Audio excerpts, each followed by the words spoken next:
नमः शिवाय दोस्तों। आइए हम आपको कोरोना वायरस के बारे में बात करते हैं। जैसे कि काफ़ी चर्चा है इस वक्त, इस वायरस ने काफ़ी लोगों को परेशान किया हुआ है। इसकी हम पीछे के दिनों में जाते हैं जब इसकी उत्पत्ति हुई थी। तारीख है 26 दिसंबर 2019 सवेरे के 7:09 सनराइज़ है, जब चाइना में वैज्ञानिक को इसका पहला केस मिला। उसके पास जो पेशेंट आया उसे चेक करने पर उसके अंदर निमोनिया पाया गया। निमोनिया के साथ ही फर्स्ट टाइम जो साइंटिस्ट था वहाँ का, उसको इस वायरस की पता चला। तो उस तारीख के हिसाब से हमने ये कुंडली बनाई है। 26 दिसंबर 2019 को सवेरे 7:09 हमने इंडिया के टाइम के हिसाब से बनाई है। तो उस वक्त जो था लगन यानी हमारा शरीर होता है, उसमें 6 ग्रह बैठे हुए। स्वग्रही गुरु है, साथ में शनि, गुरु, सूर्य, चंद्र, बुध और केतु बैठे हुए हैं, तथा राहु सप्तम में बैठा हुआ है जो मार्केश है। तथा सारे ग्रहों की जो यानी दृष्टि है राहु की, उनके ऊपर पड़ रही है, तथा लग्नेश की सप्तमेश पर पड़ रही है।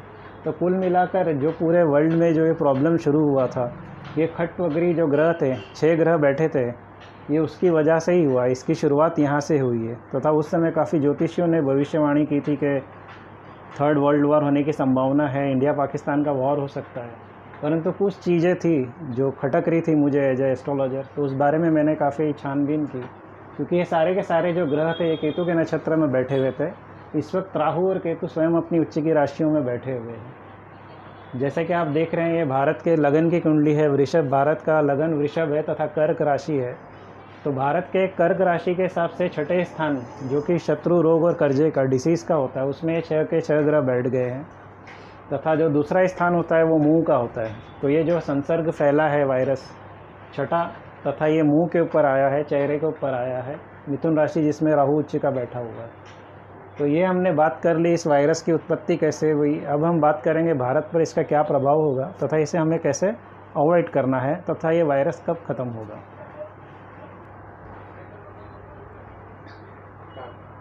तो आइए दोस्तों, कोरोना वायरस की हमने उत्पत्ति की बात कर ली। अभी जो ट्रांजिट ग्रह है, जो भारत की कुंडली के हिसाब से, भारत की जो वृषभ लगन की कुंडली है तथा कर्क राशि भारत की होती है, इंडिया की, उस हिसाब से ये जो कुंडली बनाई गई है 13 मार्च 2020 को बनाई गई है।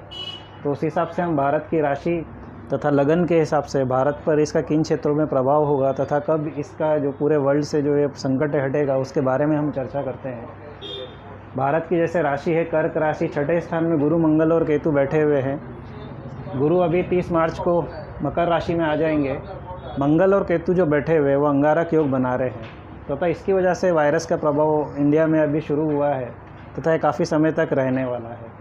सूर्य और बुध अष्टम में बैठे हुए हैं, जो कि अच्छी बात नहीं है। सूर्य अभी 14 यानी कि 14 तारीख को अपनी राशि मीन में आ जाएंगे, लेकिन बुध अभी भी बैठे हुए हैं, जो स्किन के सिग्निफिकेटर है, फेस के सिग्निफिकेटर है। बुध जब मीन में आएंगे तो इसका प्रभाव और कम होगा। तथा सूर्य जब 14 अप्रैल से 14 मई सूर्य अपनी उच्च की राशि मेष राशि में आएंगे।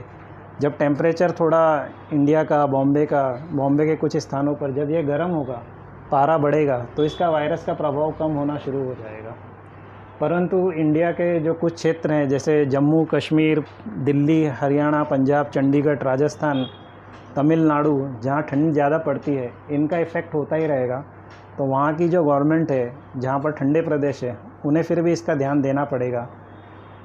इंडिया, पुणे, इसका महाराष्ट्र में इधर ज़्यादा इसका इफ़ेक्ट नहीं होने वाला है, क्योंकि इंडिया में 36, 37, बॉम्बे में तथा पुणे में 40 टेम्परेचर था, नागपुर में 50 के करीब टेम्परेचर चले जाता है। तो ये जो जीवी है, परजीवी है, वहाँ पर तो ये ख़त्म हो जाएगा इसका संक्रमण काल।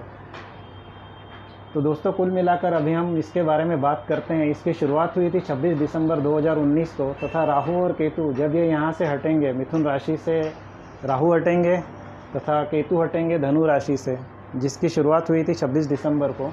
काफ़ी पहले से थे, परंतु 6 ग्रह आने से राहु केतु ने इन्हें सारा प्रभाव दिखा दिया। सारे ग्रह जो थे, सूर्य चंद्र केतु के नक्षत्र में बैठे हुए थे।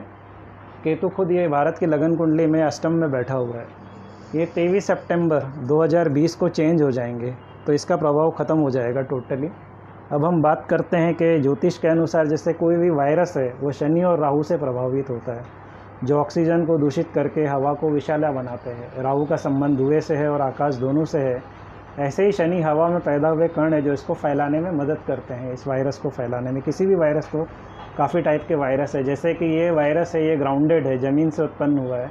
तथा ये किसी मेटल पे रहता है तो वहाँ 12 घंटे इसका इफ़ेक्ट होता है। 12 घंटे के बाद इसका प्रभाव ख़त्म हो जाता है। कपड़ों पे आपके 9 घंटे इसका इफ़ेक्ट होता है। आप कपड़े धो लें तो इसका इफ़ेक्ट ख़त्म हो जाता है, तथा इसके लिए कोई मास्क लगाने की ज़रूरत नहीं है। आप एक सादा रुमाल भी लगा सकते हैं। और हम इंडियन जो भारतीय हैं, हम लोगों की इम्यूनिटी पावर काफ़ी स्ट्रॉन्ग है, तो हमारे पर इसका इफ़ेक्ट ज़्यादा इंडियन लोगों पे तो नहीं हो पाएगा। फिर भी इसके बारे में हम बात करते हैं। भारत का जो कारक ग्रह जैसे चंद्र है, वर्तमान समय में भारत पर इसका असर हो चुका है। भारत में इसका उत्तर क्षेत्र में, जैसा कि बताया आपको, इसका हुआ है। और बृहस्पति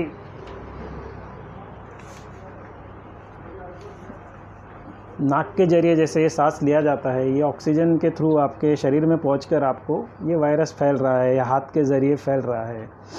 तो इसका अब हम आपको बताएंगे कि इसका उपाय कैसे करना है। इसका उपाय यही है कि ज़्यादा से ज़्यादा पानी पिए, गर्म या गुनगुने पानी का सेवन कीजिए। गर्म पानी में हल्दी, अदरक तथा गुड़ डालकर आप इसको कंज्यूम कीजिए, क्योंकि जैसे ही शरीर में जो दोष उत्पन्न करने वाले जो त्रिधातु है, वायु, पित्त और कफ, जिसकी वजह से दोष उत्पन्न होता है, तो ये कफ होकर नाक से पानी बहना, सर्दी के थ्रू ये वायरस फैल रहा है। तो यदि आपने गर्म पानी पिया, साथ में गुड़, हल्दी और आपने ये अदरक डाल के पिया, तो आपका कफ बनेगा ही नहीं। कफ बनेगा नहीं तो ये आपको प्रॉब्लम, इसका इफ़ेक्ट आएगा ही नहीं। तो 2 टाइम, सवेरे के, दोपहर को खाने के 40 मिनट बाद तथा रात को खाने के 40 मिनट बाद गर्म पानी उबाल लीजिए, उसमें हल्दी, अदरक और गुड़ डालकर आप वो सेवन कर लीजिए कप और प्लेट में, जैसे आप चाय पीते हैं।